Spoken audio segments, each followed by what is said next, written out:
Based on the size of your boat, the Coast Guard recommends a certain amount of fire extinguishers to be on board. So I have minimum 3 on board. I have one here near the engine.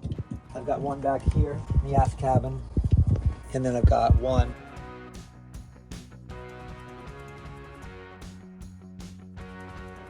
and I've got another backup actually in the aft cabin too. Uh-huh. It's not a requirement to carry them. They're outdated, but hell, last resort, use them, you know, if you got them. So I'm not throwing them out.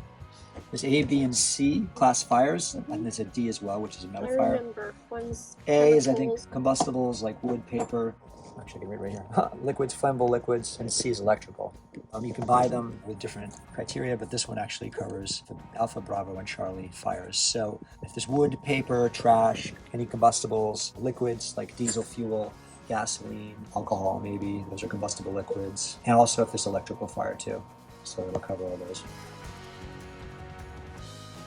Just this thing right here. You pull it down. Press, and then sweep at the base of the fire. For electrical fire though, the first thing you want to do is you want to remove the source of the electricity. Pull the plug. You know, like if that electric blanket was on fire right now, the first thing you want to do is it was powered up. First thing you want to do is pull that plug. This doesn't make any sense to me. Right. So that's part of the safety briefing.